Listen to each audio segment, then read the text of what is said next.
qui a 22 ans, voire plus. J'ai commencé à l'adolescence à faire de la guitare et du djembé autour du feu. Et puis après, voilà, j'ai appris des chansons, j'ai pris un accordéon parce que ça faisait plus de bruit. Et voilà, et donc petit à petit, j'ai trouvé ma passion là-dedans, dans les métiers artistiques, et j'ai voulu en faire mon métier. Voilà, donc j'ai eu plusieurs groupes, si je commence à dire tous les groupes, on s'en sort pas.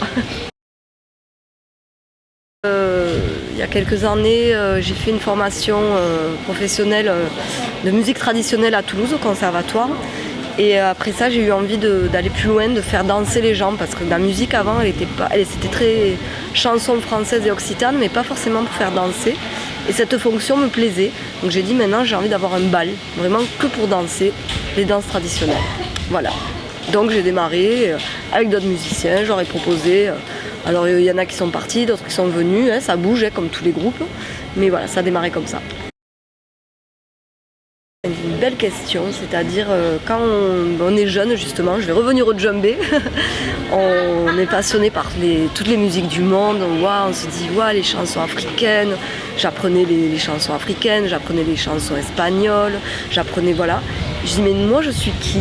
Je suis pas africaine, je suis pas espagnole, je suis pas gitane, c'est quoi mon identité? Et donc j'ai eu la chance de rencontrer des personnes du milieu occitan qui m'ont dit nous on a ça et en plus c'est à nous. C'est-à-dire on en fait ce qu'on veut, c'est traditionnel mais c'est pas folklorisé, ça veut dire c'est pas figé.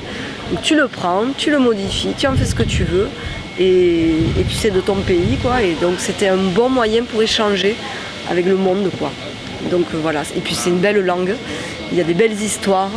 Une belle poésie, donc voilà, c'était un régal de découvrir l'occitan et de le garder.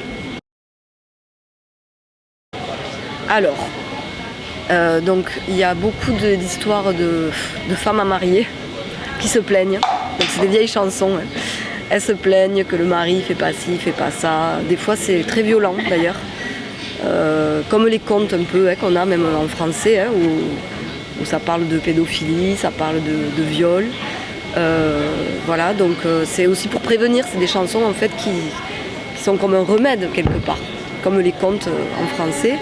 Et puis après, il y a aussi des belles poésies d'amour. Voilà, il y a du quotidien, il y a beaucoup de chansons qui sortent du travail, d'agriculteurs, de pêcheurs, voilà. Je connais beaucoup, j'adore Gruissan déjà, j'aimerais y habiter, mais je lance un appel. J'aimerais habiter à Gruissan. Voilà, j'aime beaucoup Gruissan pour sa géographie forcément. Et puis je trouve que c'est très vivant. Voilà, ça reste, il n'y a pas que l'axe touristique. Et c'est ce qui me plaît, c'est qu'il y a aussi les habitants qui sont assez animés quoi. Voilà. J'adore parce que ça représente bien le sud de la France, c'est-à-dire il y a le côté quand même bien feria qui est là, Bodega, etc. Et en même temps, il y a tout le côté occitan, le côté culturel. Et donc pour moi, si j'avais organisé une fête, ça m'irait bien d'organiser les Festes Jeanne. Continuer à faire des concerts déjà, parce qu'on a quand même 2 ans compliqués. Hein, vous aussi, j'imagine. Et puis voilà, enregistrer notre disque très bientôt.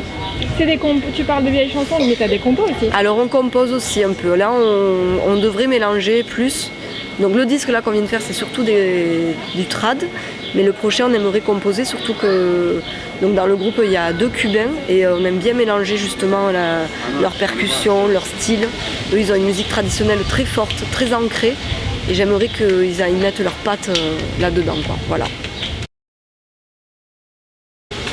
Les 2. Percussion. Occitan. Les Festes Jeanne.